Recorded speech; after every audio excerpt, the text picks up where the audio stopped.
Magandang araw po, Pag-asa Weather Update. Alamin ang lagay ng panahon ngayong araw ng Linggo, September 17, 2023.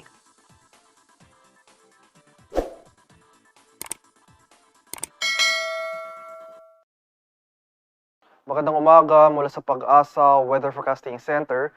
Ito ng ating update sa magiging tayo ng panahon sa susunod na 24 oras. Bahagyang humina itong epekto ng ating southwest monsoon o habagat sa malaking bahagi ng ating bansa.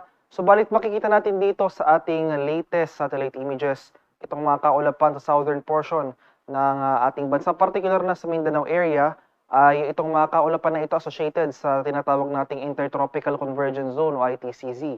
Ito yung pagsasalubong ng hangin mula sa northern at southern hemisphere. Kaya for the next 24 hours, ay patuloy tayong makaranas ng maulap na kalangitan, may mga kalat-kalat na pag-ulan, pakulog at pagkilat sa bahagi ng Mindanao. Samantalang sa Luzon at Visayas, and including Metro Manila, ay makakaranas tayo ng pangkalahatang maaliwalas sa panahon, generally fair weather conditions, may chance pa rin ng mga isolated rain showers or localized thunderstorms.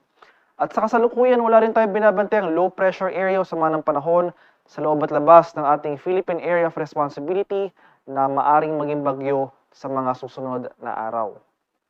At para naman sa magiging lagay na ating panahon ngayong araw dito sa Luzon, buong Luzon kasama na dyan ng Metro Manila ay magpapatuloy itong mainit at maalinsangang panahon ngayong umaga hanggang sa tanghali. May tsansa pa rin tayo ng mga pulupulong pag-ulan na may pagkulog at pagkilat na dulot ng localized thunderstorms. At ngayong madaling araw pa lamang may mga pag-ulan na tayong naobserbahan na dala ng thunderstorms sa ilang bahagi ng Southern Luzon, particular na dito sa areas ng Quezon, Batangas, sa bahagi ng Albay at sa Romblon Island. Asahan po natin na panandalian lamang ang mga pag-ulan na ito. Pagsapit ng mamayang umaga to late noon ay mas magiging maliwalas ng ating panahon. Mamayang hapon hanggang sa gabi muli, asahan natin yung mga tsansa ng malalakas na ulan na dala ng thunderstorms. Ngunit panandalian lamang ang pag-ulan na ito, hindi nagtatagal mula 30 minutes hanggang 2 oras lamang. Ang kota temperatura sa lawag ngayong araw, posible maglaro mula 26 to 32 degrees Celsius. 17 to 24 degrees naman dito sa Baguio City at 25 to 34 degrees Celsius sa Tuguegarao. Temperature forecast para sa Metro Manila ngayong araw ay mula 25 to 33 degrees Celsius. 23 to 31 degrees naman dito sa Tagaytay at 25 to 33 degrees Celsius sa Legazpi City. Puerto Princesa at Calayan Islands, temperature forecast natin ay mula 25 to 33 degrees Celsius. Sa bahagi naman ng Visayas at Mindanao, buong Mindanao, makakaranas tayo. Dahil sa epekto ng Intertropical Convergence Zone o ITCZ, patuloy tayong makakaranas ng maulap na kalangitan na may mga kalat-kalat na pag-ulan, pakulog at pagkilat for the next 24 hours.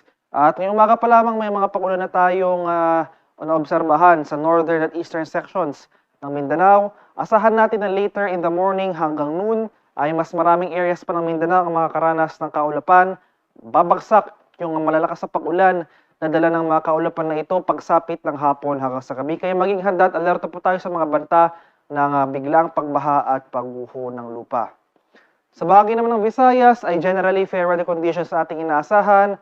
May chance pa rin tayo ng mga pag-ulan na dala ng thunderstorms throughout the day. At may madaling araw, may mga thunderstorm activity na rin tayo naitala sa northern sections ng Panay Island, pati na rin dito sa Negros Occidental, as well as sa areas ng Siquijor at sa Leyte Island. Asa natin, panandalian na rin yung mga pag-ulan na ito, mas magiging maaliwalas sa panahon mamayang umaga hanggang sa tanghali at babagsak ulit yung mga pag-ulan na dala ng thunderstorms pagsapit ng hapon hanggang sa gabi.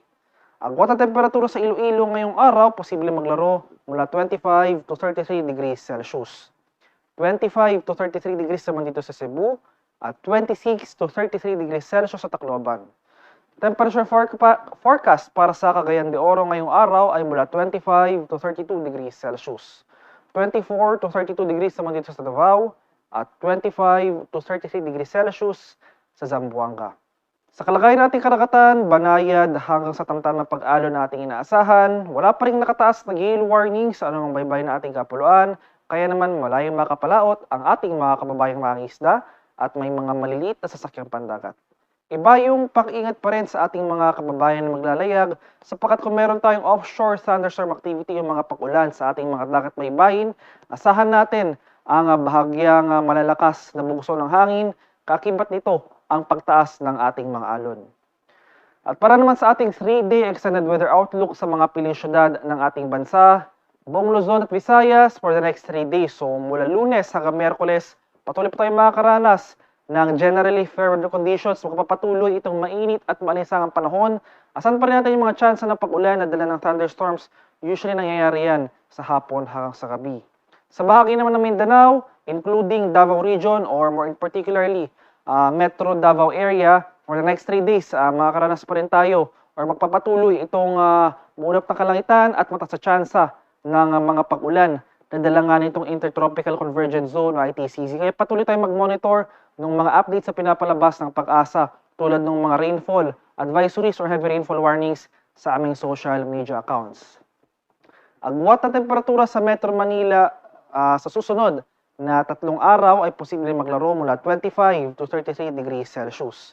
17 to 24 degrees naman dito sa Baguio City at 25 to 33 degrees Celsius sa Legazpi City. Temperature forecast para sa Metro Cebu sa susunod na 3 araw ay mula 25 to 33 degrees Celsius at 24 to 32 degrees naman dito sa Metro Davao area.